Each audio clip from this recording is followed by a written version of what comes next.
Magic. Thanks, folks, for attending at 4 p.m. on a conference day, which has probably been quite a lot of time on your feet. First thing I would say is if anybody is expecting us to get into deep technical detail for any of the things that are here, you are in the wrong talk. Bail for another one right now, because this isn't about the technical side pretty much at all. So starting, who am I? I kind of have to typically look at the back of my hand to remember in the morning. But my background covers an absolute multitude of sins. At the moment, I'm working as Director for Security Services for BSS. And originally, this was going to be both myself and Major Chris Wilkinson. But unfortunately, Chris, due to reserve commitments, can't be here today. So it's me doing this in my Todd. But this is me feeding in from a whole bunch of things that I've seen kind of roaming around all of those industries, all kinds of really, really interesting and spicy environments. And ending up typically being the person that's kind of looking around for the grown-up in the room and realizing that actually it's me. So hopefully this is quite useful. I'm really hoping to reach a bunch of people through this. If you've got questions, kind of come up to me at the end. I'm already looking at the timer and going, oh God, that's moving quickly. So we'll move on. So first thing we'll start with is kind of what's incident management versus what's incident response, because we're going to delve right down into this and get into some of why we're seeing the sort of problem that you might see if you're working for an MSSP or a SOC team when someone says, just sack the SOC. Who's heard those words? There we go. Right. I don't think that's typically a SOC problem. I think that's something else. But what you'll typically see in all the frameworks, so my personal favorite is kind of SANS, PySRL, but we're not going to look at that today. You'll typically see a big set of stuff here around prep. You'll then see a set of stuff in a sort of core response phrase. You'll see a set of stuff in close down with a lovely learning loop. There we go. That typically doesn't happen, or if it does, it typically happens in a very, very lightweight way. But if we zoom into this a little bit, you'll see this kind of split between incident management and incident response. So the hands-on stuff that people might have been expecting with the title that we got around kind of MSSP, MDR, MFA, typically a lot of that is sitting in that incident response space. And we've got the incident management thing happening as that management layer over the top, where you've got the people in the organization, typically on the customer side, which are largely running that. And actually, that's becoming a bit of a problem space.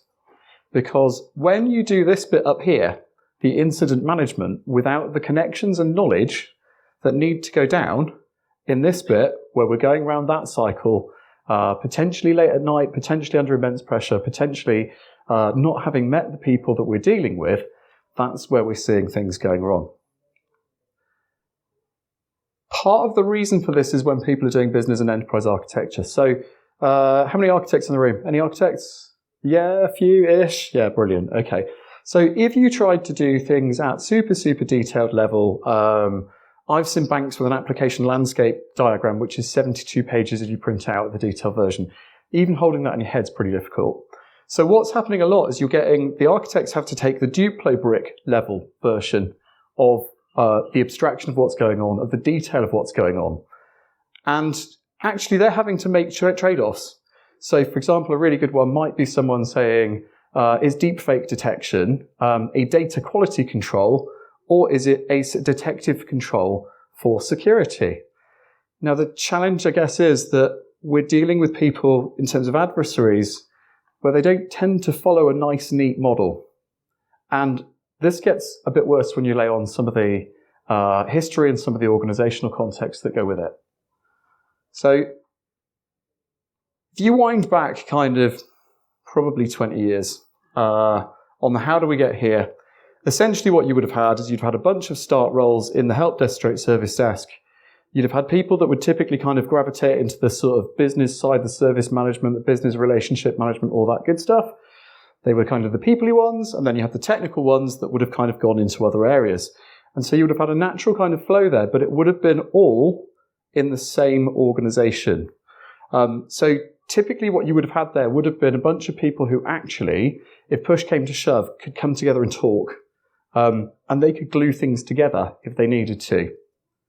Now, what's interesting here as well is if you sort of look at what's coming next, we'll talk about that in a minute, but when I talk to both of my daughters who are in their late and early teens, actually they're not being taught anything that would lead them towards any of that. So we think this problem actually could be a longer term one.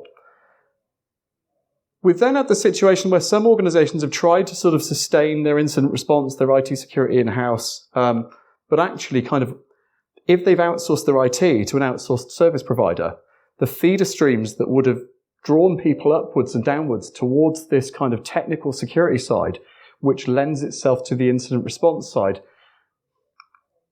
there's a barrier there. It's no longer the same company. Somebody has to pay typically 5 to 7% of their salary to transfer that person. So that tends not to happen. Similarly, the people that would have had the organizational knowledge from this side, who maybe have operated in this side, may have been offshored or outsourced. So you had kind of a knowledge death there. And this kind of gets a bit more challenging. So next step over that was to say, okay, well, if it's hard to sustain this bit and kind of do it, if you're looking at that big Lego blocks or the big Duplo blocks level, and you're an enterprise architect or an enterprise security architect, you always sat there saying, okay, how do I solve this problem?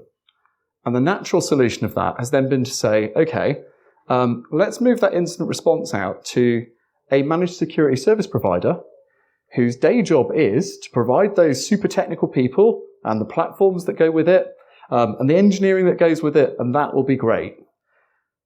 Now, to an extent, those people do have scale and depth, but what we've also just done is we've now put a commercial boundary in, which is not just between the incident management team and the incident response team, but has also got this dimension of you may have to go through that to the outsourced service provider.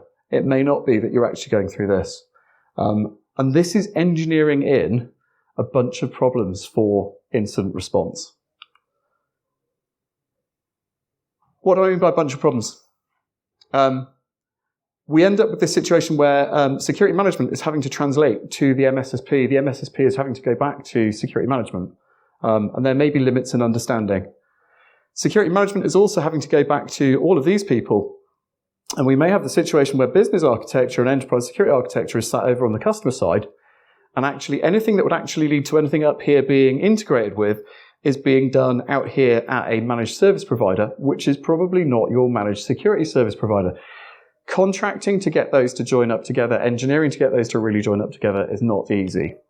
And so what we end up with is this situation where somebody in the MSSP in the middle of the night picks up that there's a dropper or a downloader which is in the environment, and they would really like to nip an attack in the bud.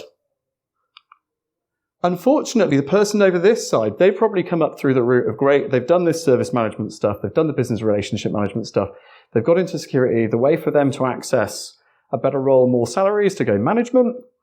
They will typically have done that through a GRC thing, which is essential, but which is also inherently limiting.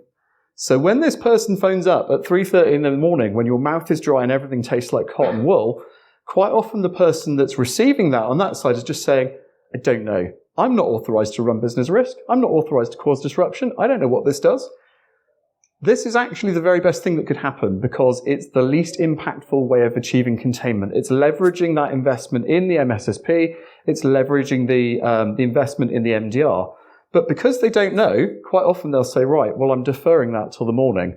So it's not that we're dealing with a dropper or a downloader. By the time that it actually gets to somebody that can make that call, that's gone awry.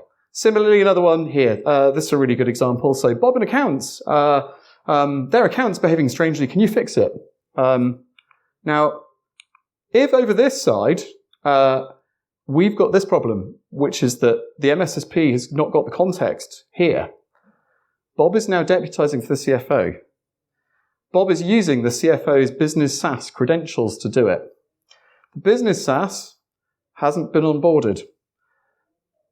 This is problematic because what we end up with is a situation where the MSSP is going, well, they're not in AD as a finance admin. They're not in AD as a domain admin. And actually, you can also run into the scenario here, which somebody else mentioned, which is if somebody hasn't thought of this bit and said, okay, through this whole layer, we can access priorities that would get us to the top end of incident response. So if that's stuck at Sev 5 for a weekend, while somebody has to go through a mechanistic, here are our scoring to get it up there, to get it escalated, actually that's going to largely sit there. And by the time that we get to here, where someone's saying, well, this business critical SaaS service is being really weird, and documents seem to be disappearing, and we've got people saying what's going on and where, actually it's too late. And this just drives dissatisfaction on both sides. So what you've got is a reduction in psychological safety. You've got an increased workload in terms of trying to think about things. They can't explain the decisions to their business. On the SOC side, on the MSSP side, we end up with this classic kind of problem. So it's on this side, we're hearing sack the SOC, replace the MSSP. There are bad MSSP out there. There are bad SOCs out there. They are rare. Actually, this is typically not that problem. And these guys burn out or rust out because the stuff that they're trying to do just doesn't seem to be valued or understood. And this talk title came literally from a conversation which I will take the sweariness out of, but it was watching a CTO say to a CISO, you've spent the millions on the MDR, the MFA, and the MSSP, and you still can't flip and stop this. That is not a problem with any of the technologies involved. Actually, it's how you've kind of gone out, engineered and integrated them.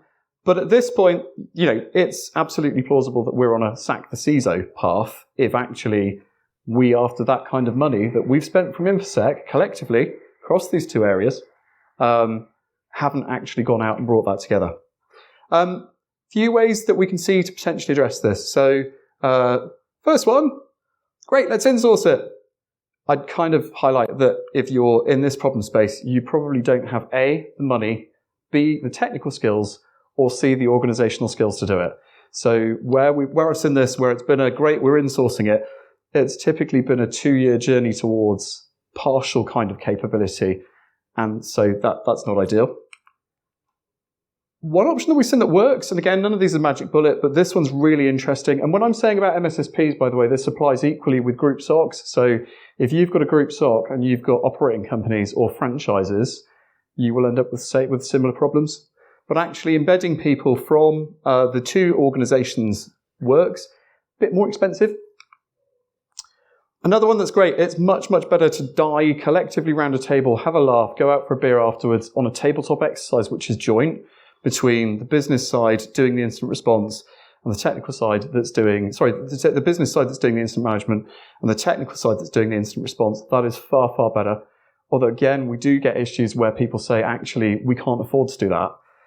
I always find it really interesting when people say, I can't afford to do a tabletop exercise, because that's kind of really telling me that they really, really can't afford to have an incident, which is I guess, a bit of a challenge. And the other thing which we have seen is kind of interesting in that some organizations will kind of augment. So they will bring in a group of people, they'll bring in a degree of expertise, and they'll go out and do that. And that will try and bridge gaps. But that requires a lot of skills on both sides to go over and do it. So you end up talking about a rare resource pool of people. It requires commercial buy-in from both sides. And it can also end up with both sides effectively saying, look, because we haven't got psychological safety, because we haven't got the buy-in, we instead will blame the augmentation. So none of these are magic bullet. But any of them is much, much better than the situation where we're leaving it by saying we are purely looking at swapping an MSSP, swapping the SIM and SOC side, swapping out whichever technical measures we've got without actually addressing the organizational root cause.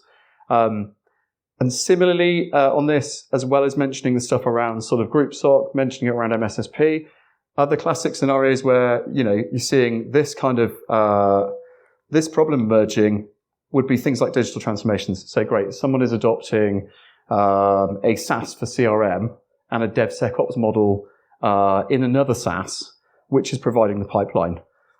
None of it's crossing the MSSP.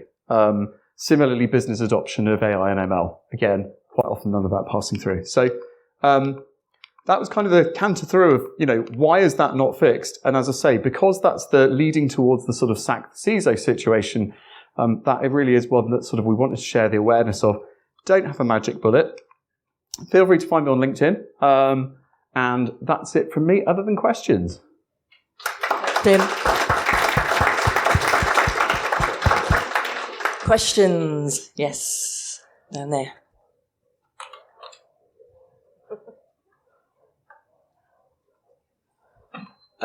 So just where you you augment the MSSP and the internal team. I was just wondering what sort of tools you've seen to do that augmentation. Yeah, so typically that's the case that you would need access to the MSSP's portal for their MDR, their SIM, their SOC ticketing tools, and access into the client side. But you will typically need to also augment that for stuff which does open source intelligence or which has got threat intelligence feeds, because you end up with incidents which are outside of that nice little MSSP bubble. And if you can't help solve some of those, again, it doesn't really solve that full problem. Cool. Any other questions? I think we've probably got time for a couple more, if there are. We've got one back there from Liam.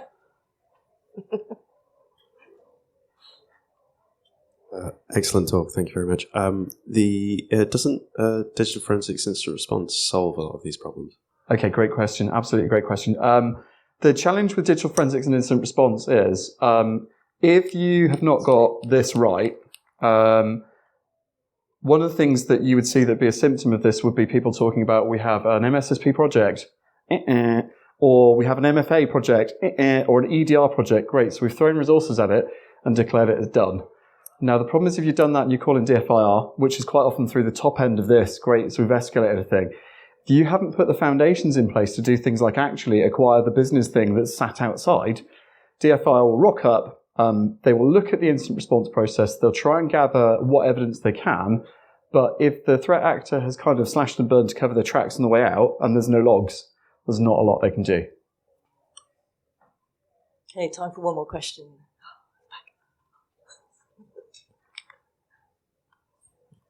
It seems from what you're saying that the best answer is to have lots of incidences and practice. Well, I'd say best answer is probably to have lots of practice. But yeah, someone suggested earlier on one of the other talks, well, great, let's train on a Sev 3, which is wonderful if it was a Sev 3, but if it's a Sev 0 and your business is stuffed, maybe not. But yeah, there does need to be that bit about spending the time to actually say, okay, we'll work it at a lower level, we'll train a bit more, we'll practice things, but also making the people that are holding the pen on design aware that this is a problem so that they account for it and they prove that the requirements been met on the drawing board, not actually in practice.